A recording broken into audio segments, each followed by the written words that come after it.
Local news is one of those things people say they care about, usually right after something else happens locally that they care about. Clam Flats close, controversial sports injury that leads to a trainer resigning. 3A, enough said there. School nurse gets fired. And suddenly everyone asks, wait, when did this happen? And usually the answer is, it was in the local paper. Not shouted from a cable news panel, not blasted through an algorithm wearing a tiny rage helmet, but it was there. Local journalism is where civic life actually shows up. Town meetings, school budgets, police logs, new businesses, obituaries, controversies, fundraisers, and the stories that remind a town who it is. My guest today is Amy Palmer, a reporter for Ipswich Local News. Amy is building a journalism career at a time when the old model's wobbling, the new one's still half built, and many people are getting their news from social media, headlines, group chats, and rage-filled posts shared by someone named Patriot Eagle 1974. That's not mine. By the way, I'm older than that. So today we're talking about the future of local news, where younger people get information, where the print is dying, and what a community can do to keep itself informed. Welcome to the Sane Estate. I'm John Woolforth, and Amy Palmer is a reporter for Ipswich Local News, where she covers local government, community stories, businesses, schools, public safety, features, and the daily machinery of town life. Did I miss anything? Nope, think you got it all. Good, cool. She started with the paper as an intern and is now reporting full-time, which gives her an interesting perspective. She's part of a younger generation entering journalism at a moment when the industry is changing pretty fast. Amy, welcome to the Sane Estate. Thank you for having me. Absolutely. I'm very excited. I am also very excited. I love talking to the people who make changes and make contributions to this town. You're making a big one by trying to present truth and factual information, which unfortunately seems to get diluted quite a bit online, as we know. But it was fascinating. I mean, being younger, I remember when we first spoke, and I was impressed because of your age and that this crazy interest in an art that's been around for thousands of years. Well, not thousands of years, hundreds of years anyway. Of course, the first printing press was when? Oh my goodness. I can tell you Gutenberg. That was a name drilled into me. That's it? But I don't know if I can remember when. It's like 16 something or other, I believe. Gosh. I don't know for sure, but my teachers are shaking their heads right now. I don't have that off the top. That sounds like it sounds like 16 something though. I would think. It sounds right. Yeah. Yeah. Because they wore robes and he got the robe caught in the press. No, he didn't. I don't. All right. Anyway, so you went to Boston College, right? I did. And you went, but you didn't even had a thought about journalism. You were thinking about something else entirely. So tell me about that and what twisted your mind to pursue this crazy career called journalism. Yeah. So I hate to be one of those people that's like, oh, I was a COVID freshman. But when I went into Boston College, I was a COVID freshman. And I had gone in with an English major, which I kept. I knew I really loved reading and writing, but I had no idea how I wanted to apply it. And so it being COVID, I was looking for clubs that were still at least somewhat in person. And the newspaper, which is called The Heights, it was still in person. I mean, we're normally packed in a newsroom, like 30 of us. It was spread out like 6 of us per classroom, masked, whatever, but it was still in person. And that was a big deal to me. So I decided to give it a shot. And I absolutely fell in love with it. I made some of my best friends who I still talk to this day on the newspaper. And I really dove in head first. I went onto the news team. So it was one of the more demanding beats I could be on, covering, campus events and politics. And I stayed with it all 4 years. I picked up a communications major. BC doesn't have a journalism major. It has a minor, and I tell people that, even though I didn't minor in it, I took journalism classes, though. So you majored in a minor? Yeah, I mean... Was it a minor major? So technically, I graduated with a double major in English and communications. Journalism's not even on my diploma. Well, But you put those two together and you get that's the bastard child of journalism, right? You get close enough. So. Or is that a bastard child? Anyway. Okay, so you had a situation where you're sort of in a microcosm of sorts in the college itself, right? So you're in that situation. You're in that scenario. Would you say is that part of what drove you to decide that you wanted to pursue local news and come back to Ipswich and tell on everyone? Yeah, that's a good question. So yeah, telling on everyone is just what I love to do. I mean, I was the youngest of four, so that's what I did growing up all the time. No. I was built for this. Amy told on us, that little weasel. Yep. Yeah. So, so I guess what happened was two things. I mean, at BC, the first thing I'd like to say is BC is all about the Jesuit education, and it's about how you can be men and women, people for others. Mm-hmm. That's the whole mission of the school. So when I got into journalism, I knew I wanted to do it not just because, it would make money, which no one does journalism because it makes money. It's like teaching, right? But it was because I wanted to make a difference in the world. And I got into local news specifically because, as I said, I was the youngest of four. My mom moved up to the North Shore to downsize. I grew up in Lexington. And I was looking for an internship, as all college kids do, sophomore year, and I found the Ipswich Local News. So I gave it a shot. And another funny anecdote is that when I was supposed to interview with John Muldoon, I actually had COVID, and I had to do a FaceTime call with him from isolation housing. Oh, wow. So this pandemic really drove me into this profession.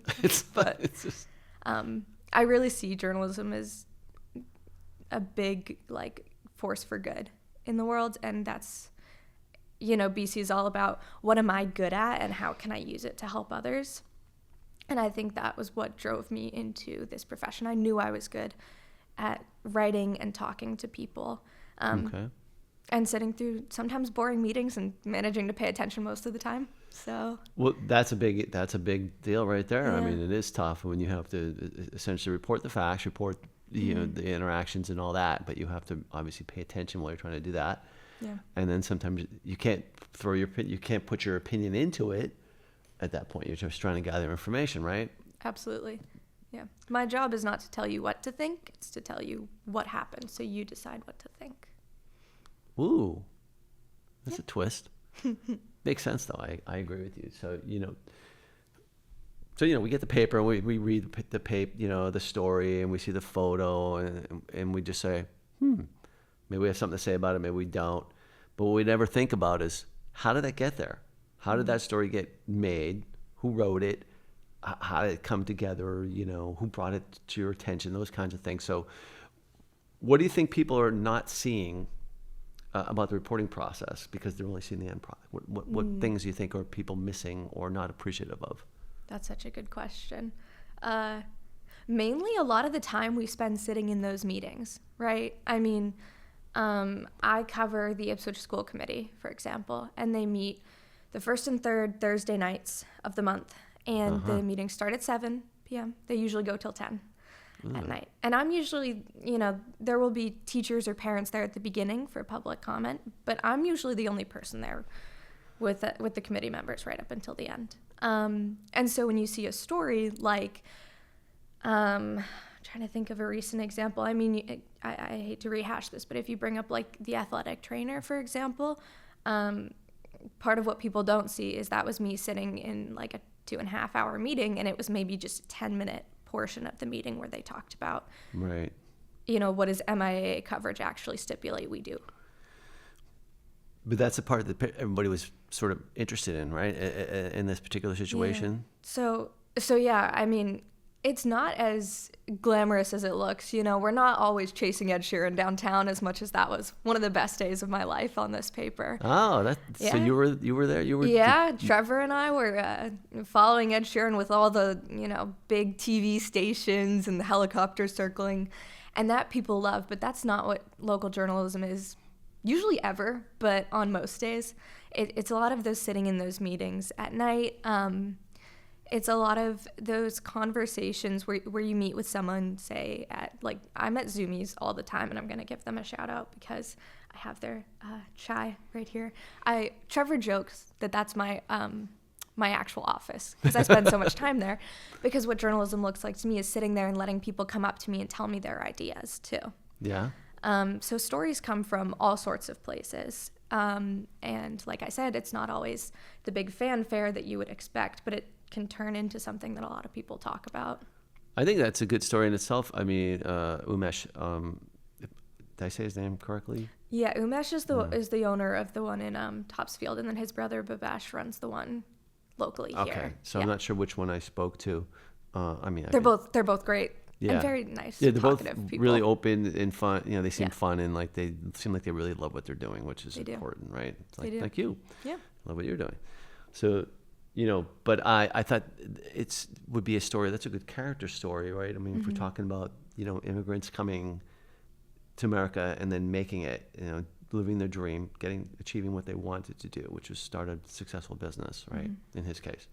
I think that's a fascinating angle in itself. So there's just living story that you're just observing every day. I mean, just a few weeks ago, Babesh came up to me and he goes, I'm going to go on some high altitude trekking again near Mount Everest. Do you want to do a story on me? I was like, of course I do. That. Well, he's not that forward. He's more like, are you looking for a story? And I was like, please let me talk to you. But, and people love that story too. They love human interest and who's in the community and how they make it a better place. Absolutely. And that's, I think, an important element of what you provide. It's not just about the nuts and bolts or the black and white, you know, the bad news, right? There's a lot of bad news. So it's nice, refreshing to see some good news mixed in there, right? So that's an interesting point. So you're interacting, you live here, you're interacting with the people, but you're writing stories about these people.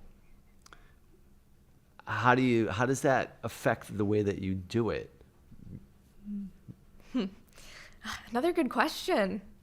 Man, I'm used to being on the other side of these interviews. Now I have to think about how I'm going to answer this. It's such a different experience being on the other side. Okay. It's definitely a little bit difficult community journalism is so important, but it can be difficult when you really get to build relationships with people if they do something that I don't necessarily say I disagree with, but it's not going to look great in the newspaper. It's so hard to have to write about, especially just because people can be vicious on social media. I didn't notice. Really? So one thing that, one of my professors from BC taught me is it's your job to be fair and nothing else. You don't owe anything to anyone except for fairness. So exactly. Yeah. It's great in the sense that I build these relationships with people and I get these really cool stories that I can publish, but it's also difficult in the sense that sometimes there are people I know in the community and I know that there's a story that's going to come out that isn't necessarily going to look so great. But all I owe is to be fair, to ask them their side and to put it all out there for people to make a decision. And what's the word for fairness? Objectivity? So objectivity is important, but I don't think I was thinking you were going to go down the path of bias and unbiased journalism. Well, this is it. Obviously, there are two sides of the same coin, right? Yeah, and another thing I learned in my class is I don't think there's anything such as an unbiased journalist. I don't think that exists. I think a lot of every journalist brings their own biases to the profession, but I think it's about challenging yourself every single day when you're writing a story and trying to report as straight down the middle as you can. And you're with the knowledge that you're probably bringing something outside, from your own perspective to the story, and you have to constantly be questioning yourself because the last thing you want to do is tell people what to think.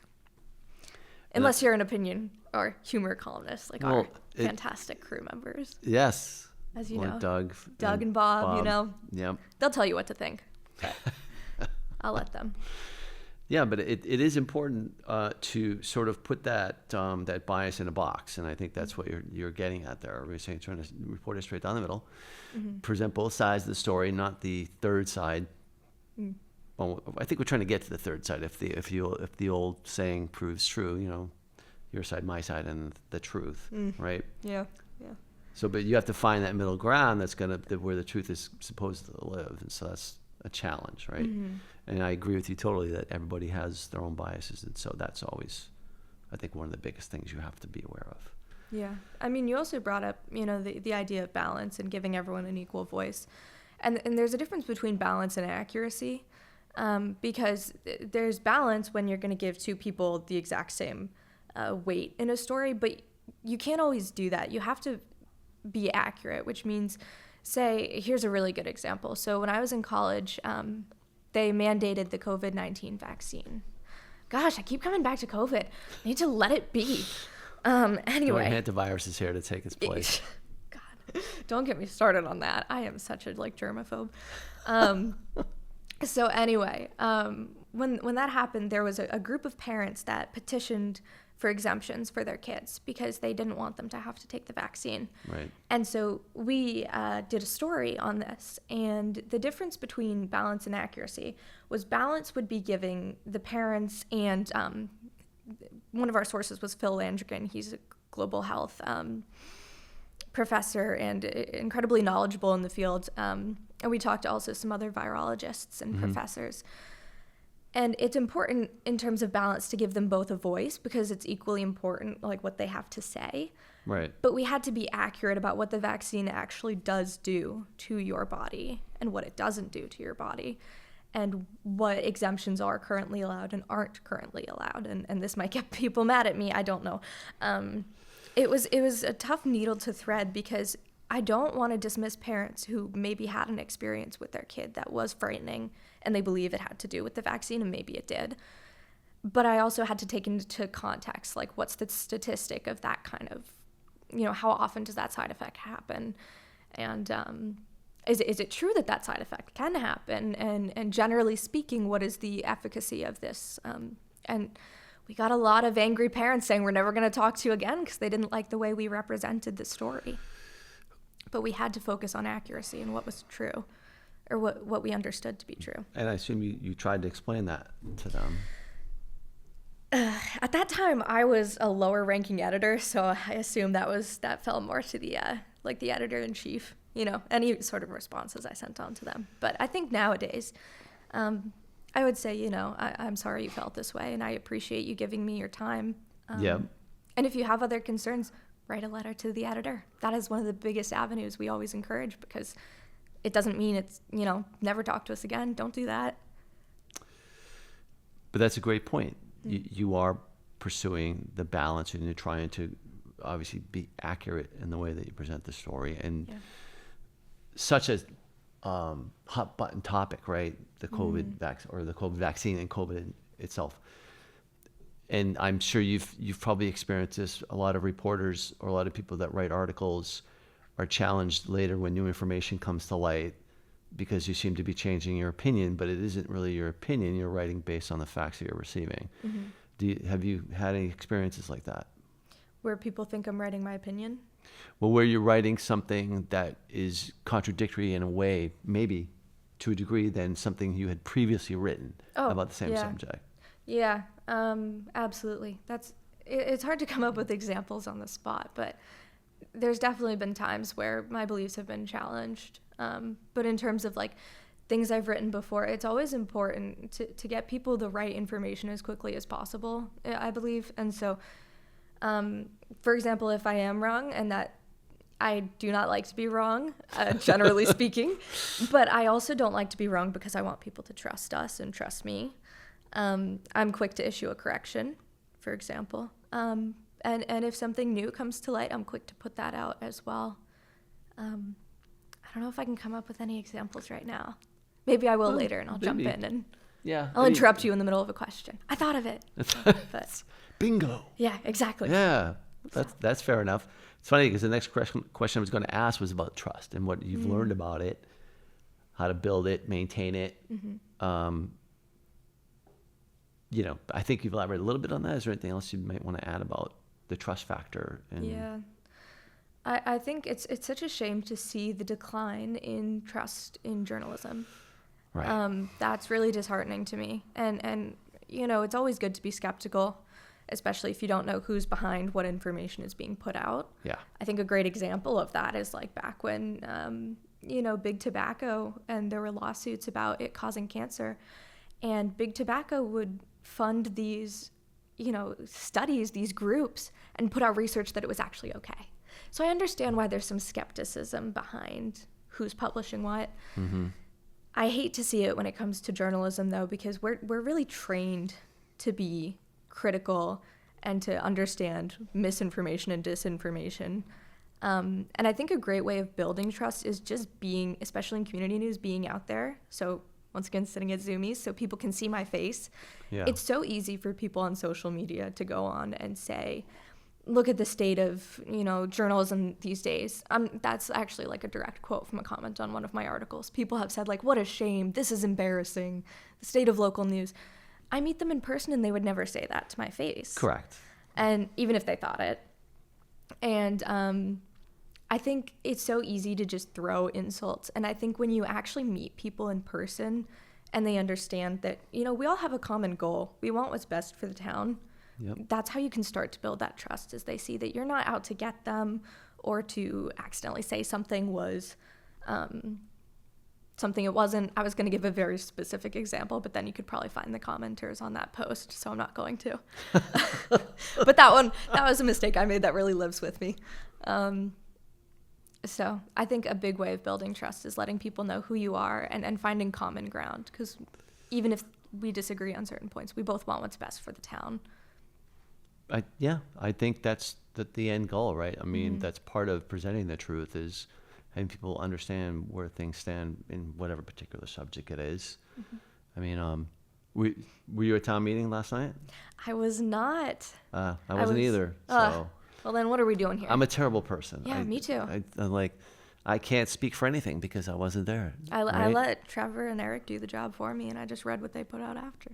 No. I watched a little bit from the comfort of my bed. Did you? I did. I couldn't keep myself away. But. It's yeah. I mean, we already know what the biggest point of contention was, which is interesting that, Article 14 was such a point of contention that it overshadowed some more important issues that were presented last night, right?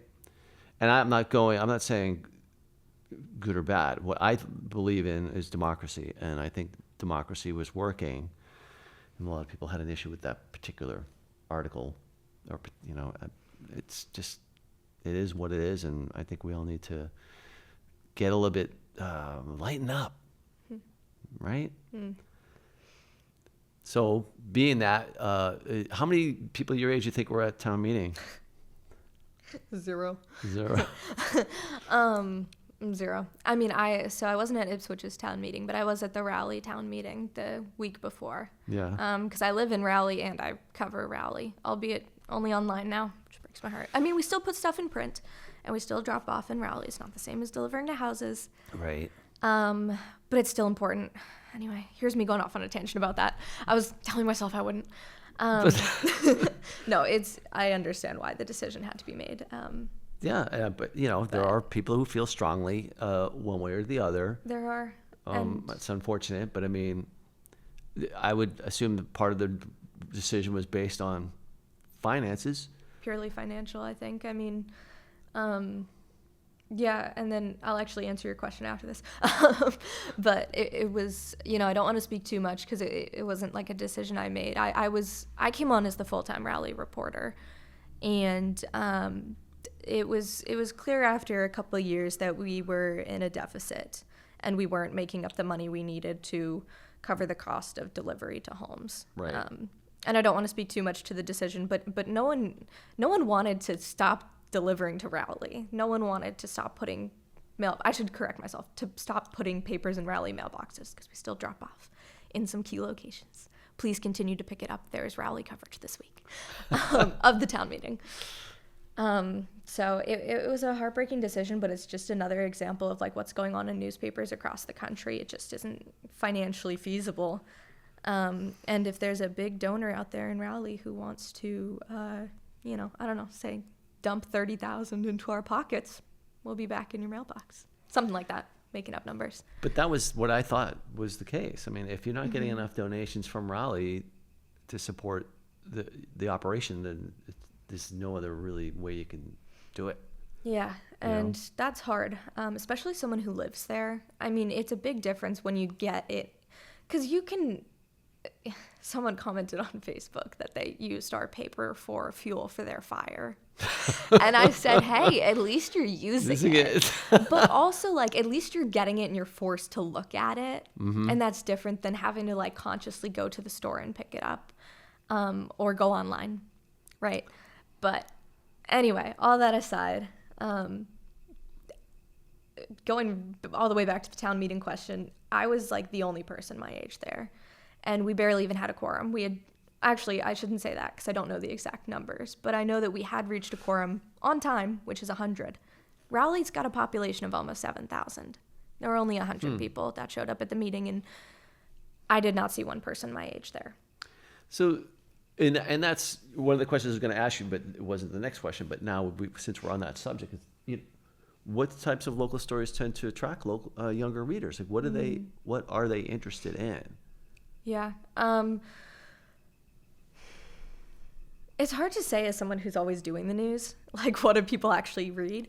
I think the biggest thing, and Trevor and I say this all the time, is like, you don't know what story's actually going to get clicks. You think you put out a story that's super important and it gets like 1,000 views, which isn't bad, but it's not great.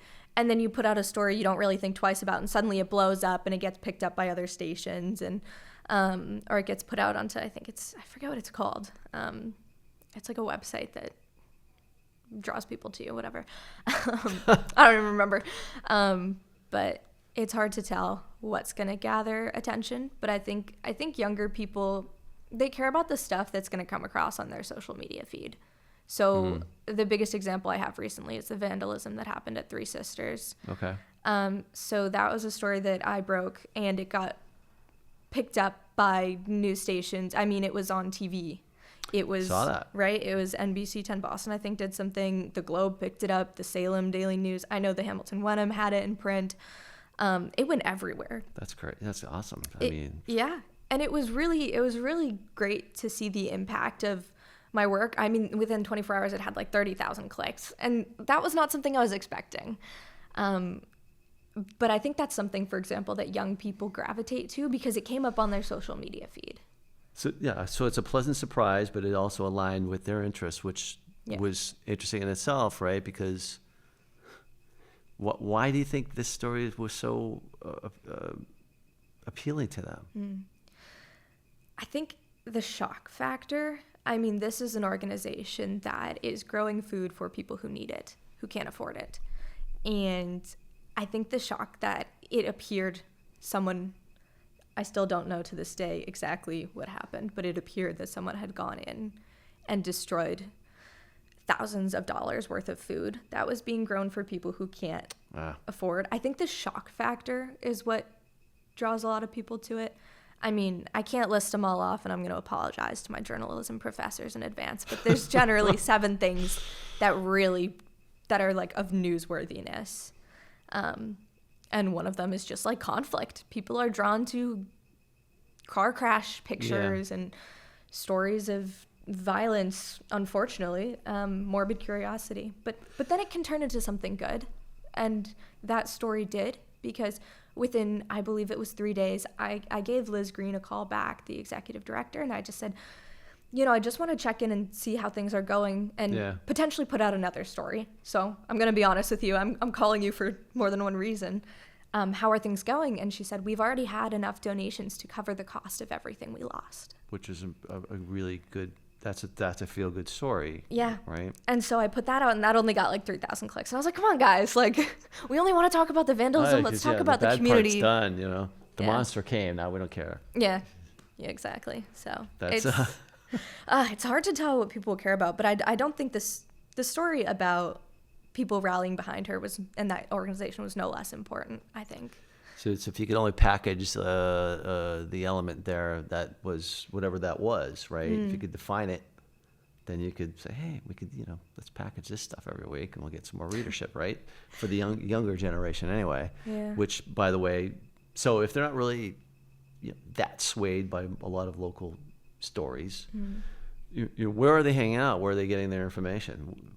I'm glad you asked. So now I'm going to pull up my phone, like someone of my generation, and say that I actually, I pulled, so I have a group chat with my college roommates still. 2 years out, we're still very active in it. There were That's 6 great. of us living in one apartment. And it went really well. Not as well as you would think it would have gone worse for 6 girls in one apartment, but it went great. Well, it was very clean, right? I did my best. We actually had a mouse problem, and it used to like pop up through the burners on the stove. The mouse. It was, Holy cow, really? Yeah, it was actually crazy. So we tried to keep it clean, but the mice had other plans. I think my misogynism was showing there, though. I was like, yeah, you girls, you should have a clean house. Right? I mean, it was at least better decorated than boys' apartments, if I So you do want say to so. know, want to know a secret? Don't tell Joanne, my wife, but I'm cleaner than she is. Shh. She doesn't watch these things anyway. Hey, maybe she does. She does. Maybe she does. Anyway. When I force her to, like, Oh, man. tie her and sit her on the couch. Go, all right, we're going to watch this now. Yeah, do it. No. That's what I'm going to do later. I'm going to... It's not that bad. But anyway, going back to this. So you said... So, yeah, I have a group chat with my friends, and I asked them last night. Actually, it might have been this morning. How do you get your news? Because I feel like I'm an outlier because I'm producing the news, so I'm also consuming a lot of news in a way that's not typical of someone of my age. Right. And across the board, all of their responses were digitally. And so it took different forms. So some of them said, like, just from their apps. So, like, one of them has the New York Times. A couple of them have the New York Times app. Oh, okay. And I was, like, pleasantly surprised to hear that. Right. And, I mean, I have the New York Times app, so I'm always reading that, too. And I was glad they were paying for a subscription. I'm leeching off of my mother's. I need to pay for that. So, but that's a national paper, right? That's not a local paper. Yeah. And I had one friend who's kind of an outlier, and she's like, oh, like, you know, I'm kind of like 100 years old, so, like, I watch, like, the cable, like, the local news in the morning. And I'm like, no way, me too. Like, Yeah. that's great. And then I had another friend, and her answers were TikTok and Stephen Colbert. And, okay, Stephen Colbert. Two different, very different venues. To my knowledge, he has a great fact-checking team. And he's actually done how I know that is he did an episode with the New York Times on their podcast. But okay. TikTok was, like, to my chagrin. But I'm really glad that she was honest and told me that it was TikTok and didn't just say, oh, no, like, I get a paper delivered to my apartment. But she wasn't the only one to say that. Like, all of them said I also get it off TikTok. And I personally don't have a TikTok.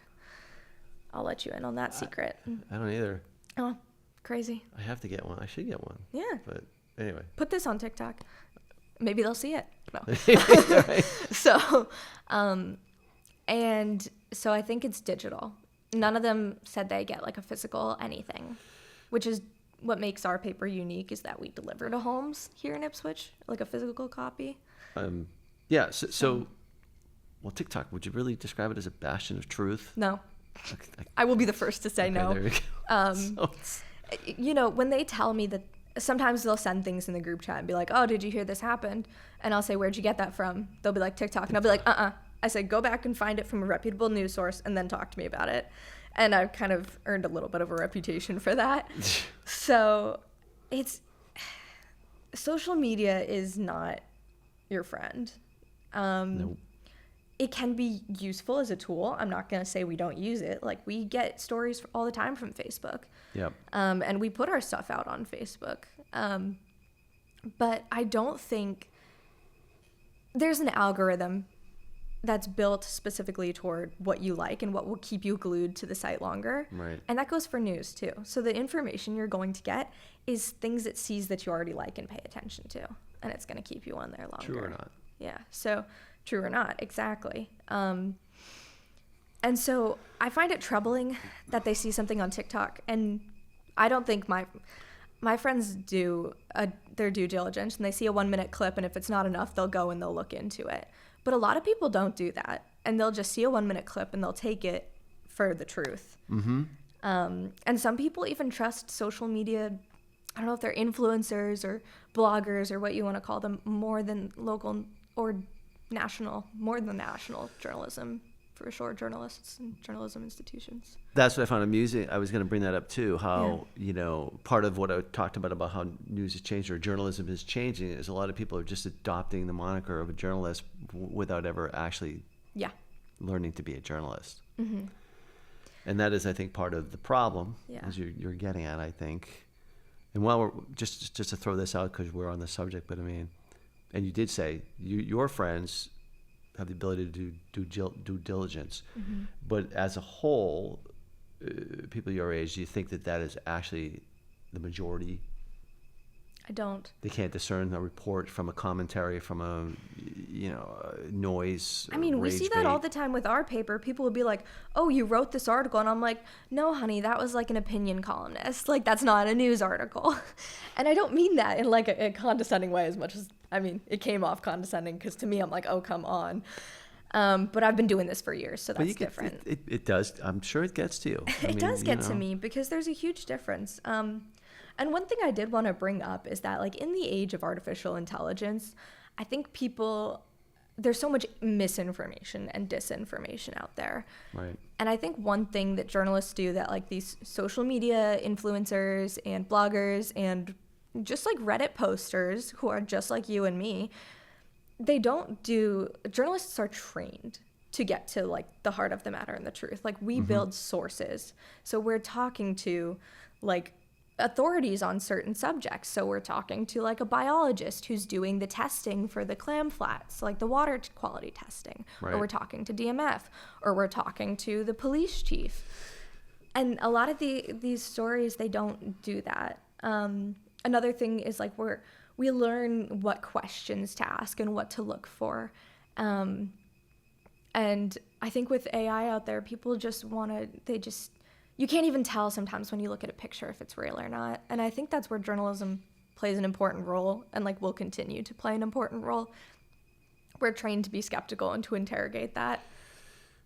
And that's getting worse. It's a good point that the AI slop, as it's called, is becoming way more prevalent by the day and getting better as far as masquerading as legitimate. Yeah, it's scary. And AI can be your friend, but it can also be your biggest enemy, and you have to be so careful. And I go back to like journalists have like standards. So sometimes like you'll see something on social media that says 21 people died in the shooting or something like that, and on like the New York Times you'll see a different number, like 19, and it'll get updated later to 21. You'll wonder, why is that? And it's because they took the time to like verify that those numbers were accurate.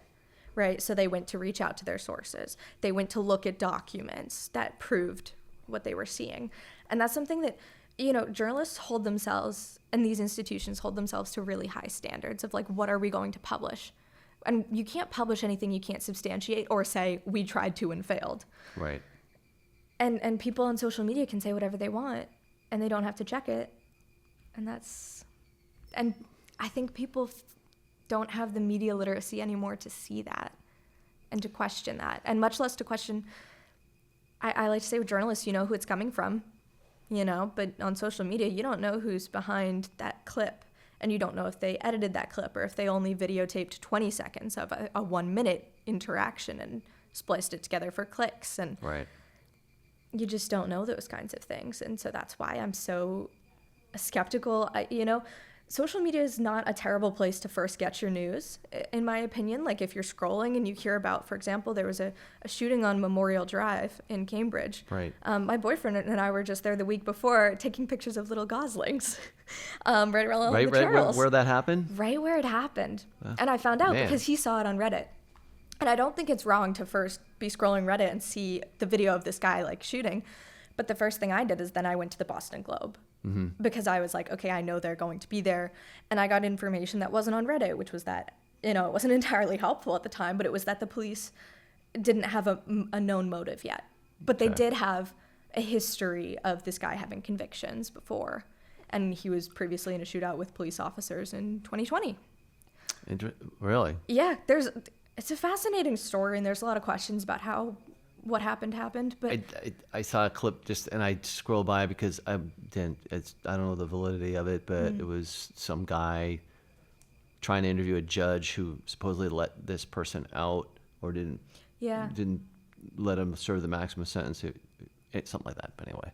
No, and and like if you see that when you're scrolling, I think that's perfectly fine because it brings your attention to it. But then I think the critical step is then go to a reputable news source and look into that, right? Because that ended up being true, that there was a judge and the prosecutors had asked for, I think it was like a 10 to 12-year sentence on this guy because they said he's going to kill or hurt someone. And the judge said, wow. I'm going to run the sentences concurrently.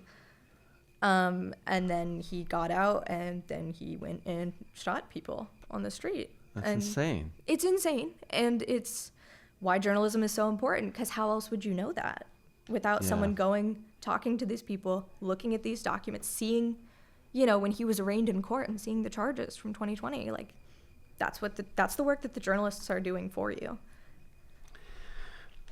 And there's a lot to be said about that. I mean, that could be a whole nother, episode talking about journalistic integrity and the lack of it, and too many people again call themselves journalists. But the interesting thing is there are people who are officially journalists. That is their job title. Mm-hmm. They went to college for it. They trained for it. They worked as an intern and blah, blah, blah. Yet they still serve up misinformation on a regular basis. So it's unfortunate. I think we all know that there's certain financial bias involved with some of that. Well, a lot of that probably. I think so. I mean, I can tell you a quick funny story, which that my uncle was a sergeant for 20 years. And when he found out I was going into journalism, he was like, ugh, because he didn't like journalists because they would sometimes impede investigations, or they would publish information that wasn't, because they were so concerned about getting it out right away that it caused problems for him. And I had a sit down talk with him where I said, just like there are bad journalists and there are bad cops, there are good journalists and there are good cops. And also everyone's human. But the mistakes that journalists make are in the public arena in a way that other professions aren't. And the same can be said for like law enforcement and celebrities. And I'm not putting myself on par with a celebrity as much as I love Taylor Swift. I don't think I would like that level of attention on me all the time. But if you make a mistake, it's in the public, and that's where it's important for people to hold you to account as well. Yeah, I agree with you on that. So obviously, we know that social media is a blessing and a curse, right? But print media, obviously that there's no prevention in place for false stories coming out in print media. But that's actually not where I'm going. I just, as an aside, but I mean, the question is that contributing to print media's impending death? It's a quick story of mine is I was in the print industry for years. Okay, I really liked printing, but there was the point where the digitalization of the processes involved to get it to the press was changed. So no more proofers, no more strippers, right? And they were presented with a choice, to the strippers especially in this case. Learn how to use the computer or retire or leave. And most of them decided to leave. They just thought it was daunting. But you have to embrace technology, you have to embrace progress. Yeah. But you also have to maintain your integrity as far as in a print industry, or not in the print industry, in the digital journalism industry. What is it is print dying simply because people don't want to hold a newspaper anymore? If I could tell you why print was dying, I would make it stop, because that's something I hate to see. That's what Trevor said too. Yeah, I mean, we both really believe in having a physical copy because, like I said, even if you're going to use it to fuel your fire, you're forced to at least look at the front page. And maybe that'll pique your interest. I forget which guy on the panel was saying, well, I actually like the digital version better because you have better pictures, and you can scroll faster or whatever. And I'm like, what's going on with you? Honestly, my bedtime reading is I'll actually read my book, which right now I'm reading Middlemarch. Just fun fact, love Victorian literature. Yeah. But then after, I go on my phone, and instead of doom scrolling, I read stuff on the Globe and the New York Times apps and NPR. And so I get the perks of digital. And digital also, you can issue corrections faster, like in print. Sure. for us, we're a weekly. You have to wait a week to put the correction in. But I think in terms of why print is dying, gosh, let me look at my notes here. I did some research because I really wanted to understand this. There is no doubt that print is dying. And I had looked into, so Northwestern, they have like a local news initiative, and they do a yearly state of the local news report. And they found that almost 40% of local U.S. newspapers have vanished, like in the past 20 years, leaving 50 million Americans with limited or no access to a reliable source of journalism. But they still serve a critical purpose. Yeah. So, and a book I recommend all the time is Margaret Sullivan's Ghosting the News. It's about the death of print journalism, and it's a really personal story for her as a newspaper reporter, and it's trying to get at why is it dying. And a lot of it had to do with things like the rise of like online advertising. It's cheaper, it's easier, you don't have to pay for taking out a page in the paper. Yeah. There's a lot of things I think that are contributing to its demise, but I think the biggest is, actually I have no idea. But I think one thing is that people my age, they're not interested. I think that's what it is. I think it's generational. They're not picking it up. They're not reading it because honestly, like, why would you if you can get something on your phone and you enjoy being on your phone more? And I get it. I fall prey to that. You're scrolling on your phone, then you see the clip of the guy on Memorial Drive, and then you click on the online article, and why are you going to need a print edition for that? Yeah. But I don't think journalism can die. I mean, it can, but I don't think it should.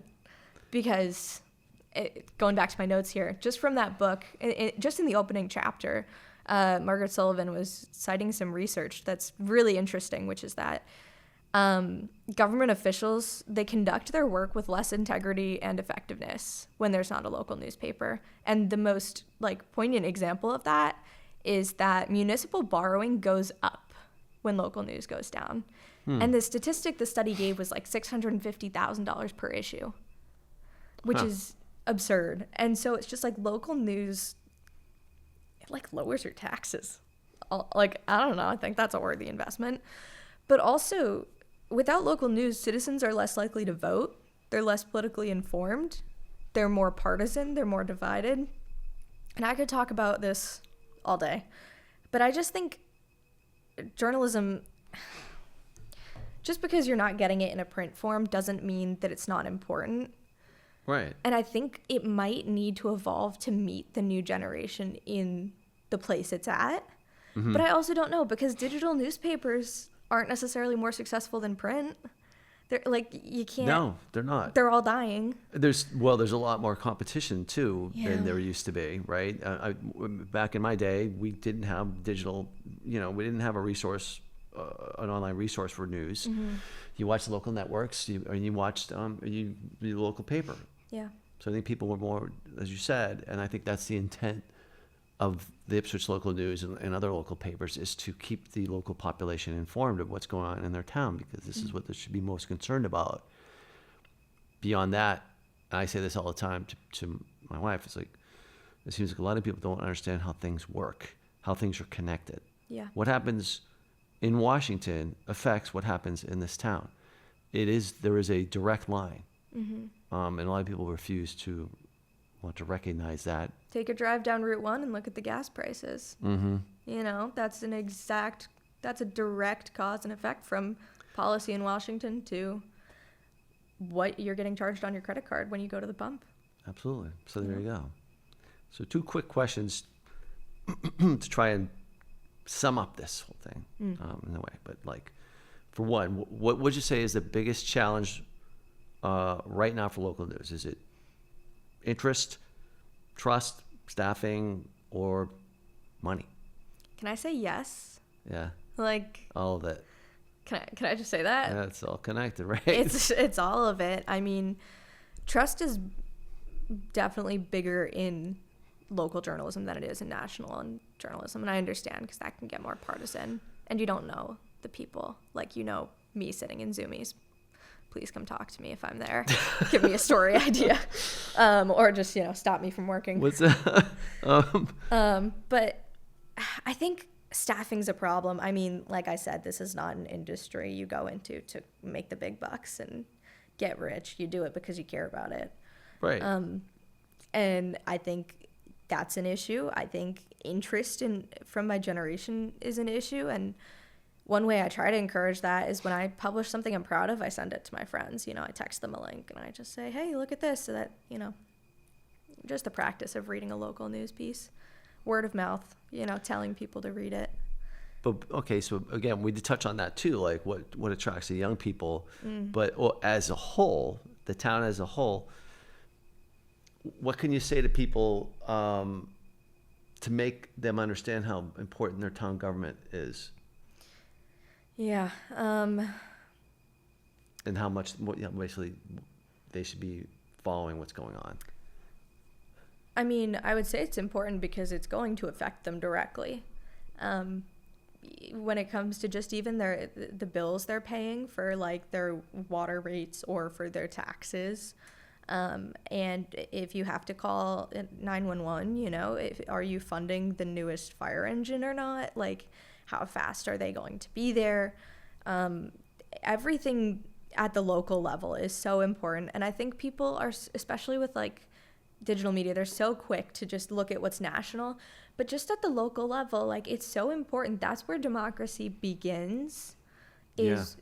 Your town officials are going to make a bigger difference in your life, I believe, than someone in Washington, because they're going to decide for you whether or not you have to pay for a sticker for Crane Beach, right? I mean, not necessarily, that one's a little bit more complicated, but I'm just throwing out examples here. No, I hear you. I agree with that too. And it's like you just said, it's, if you can't complain about something, if you're not paying attention to what led to it, or were you involved in some way in supporting or opposing it. Well, if you want to see something about your life changed, read the local newspaper and then go and act on it. That's a cool one right there. That's a very good point. Just go to the school committee meeting and say, hey, I don't want you to cut this thing from the budget because it's important. I've seen that in Ipswich and in Triton. Because people went up and said, don't cut this, they found ways as best they could not to cut it or to find alternative funding. And, read about what's happening. I'm going to sit in those meetings for you so you don't have to. But once I do, please read about it. I know I'd be lost if we didn't have it, paper. So I just think it's the best thing to have a paper that tells you what's going on around you. I do too. So this has been super cool, and we should probably just reconvene in 6 months or a year and see how things have changed, because things are changing every day, right? They are. But before you leave, we have our one little other matter to attend to, or what we call the lightning round.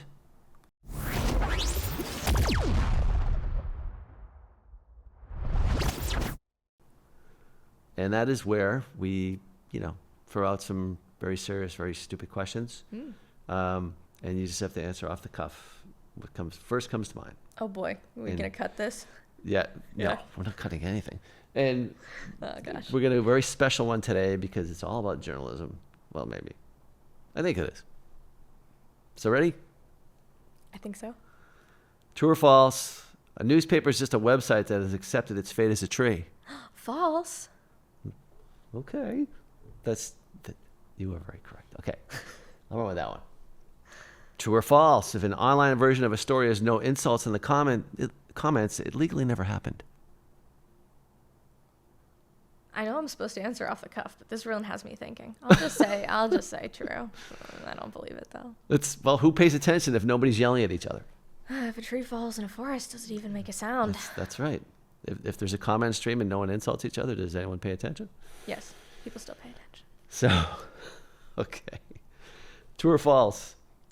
Tales from the Scanner is just a small town drama with cliffhanger endings because half the time the call goes out and we never find out who tried to pass the expired coupon at Zoomies. True. I mean, I don't know. Trevor writes that, so I can't say, but everyone loves it. It is a cliffhanger. I say this because we read it, and I read it to my wife, and we always just laugh because it's like, what's next? They called in and they reported there's a stranger in their yard. Later, Yeah, I know. And the then next day, it's somewhere else. someone else did something else. Hey, sometimes there's resolution. There was one about a missing swan, and there was someone who was walking around with gloves through people's yard, and they found out it was the swan's owner trying to find the swan. There was some resolution. That was kind of scary. Walking around with gloves on, like. There was a What are you call at like 3 p.m. being like, someone's walking around in gloves in the neighborhood, and then at 3:05 it was like they found their swan. Well, that's important. So It okay, is. sometimes there's a resolution. I will. Sometimes there's resolution, but it's fun. Okay. Multiple choice. Which is the most reliable source of local information? The town website, the local paper, Bud at Heart and Soul, or a Facebook thread that begins, "Does anyone know what's going on?" Bud at Heart and Soul. Didn't you think so? You know, great He's guy. always out there with the coffee. He's like, "Ciao, baby." He's You a know, it's great like- guy. But Yeah, he is. He's very- I think the local news. If I I'm agree gonna with be the local honest, news. I but- would go there too. That's. But Bud's a close second. If we ever don't deliver, just go to him. There you go. Okay. If a headline says residents voice concerns, how many residents are required before the concerns get taken up by a barbershop quartet? Is this multiple choice or do I just? No, this is just a straight answer here. It's barbershop quartet. How many voices? 4. I know my numbers. See that? You win the trip to Puerto Vallarta, wherever. I mean, Yeah, I think yeah. Trevor's going to buy that one. for Oh you, yes, I think. please. I heard something. I'm not saying anything more than that. If someone says, "I do my own research," would they count as a source, a cautionary tale, or a shoe-in for conspiracy school? B and C. I think they're a cautionary tale and a shoe. And a shoe-in for conspiracy school. Wow. Okay. Sometimes it leads to something productive. I'm just not getting these by you. All right. If print is dying, why does it still know where everyone lives? But postal workers. They are resuscitating it occasionally for You that know? reason only. All right, last one. Multiple choice. If Ipswich Local News had a TikTok account, what goes viral first? Ipswich Piss and Moan, the musical? Unsolved mysteries from Tales from the Scanner? Or Trevor trying to train his cat? Oh my goodness. Oh, I mean, personally, Trevor trying to train his cat would be number 1 for me. But I think, generally speaking, Tales from the Scanner, right? The Unsolved. The I music. think everyone wants to know. You know, a couple of weeks Oh, we yeah, don't right. do it. Everyone's like, "Where's Tales from the Scanner?" Isn't So, it funny? Like, everyone loves yeah. that. And then I think Trevor trying to train his cat, and then Piss and Moan the musical. That would be my ranking. Cool. Amy, this has been awesome. Yeah, Thanks so much for coming in today. Thank you. My thanks to Amy Palmer from the Ipswich Local News for joining me today. You can find ILN in your mailbox each Wednesday or every day online at thelocalnews.news. And you see a lot more bitching there too. Local journalism is just not about headlines. It's about memory, accountability, and knowing what's happening in the place where you actually live. It tells us who made the decision, who showed up, who objected, who benefited, and who will be affected after everyone else stops paying attention. And it reminds us that a town should know itself. That doesn't happen automatically. It takes reporters like Amy, editors, readers, subscribers, advertisers, tipsters, and people willing to take care about what's happening 10 minutes from their front door. So read your local paper. Share the stories, send the tips, support the work especially. And maybe, just maybe, find the rage that fits you locally. This has been the Sane Estate, showing on our YouTube channel, on your iCam or your iCam local channel. New episodes drop bi-weekly on Mondays at noon on YouTube and Wednesday evenings at 7:30 on iCam. For John Wolforth, for the Sane Estate, I'm John Wolforth. And for John Wolfworth's Sane Estate, Sane- that I'm too. losing my mind. I'm already there. But with that said, stay kind, stay curious, but most of all, stay sane.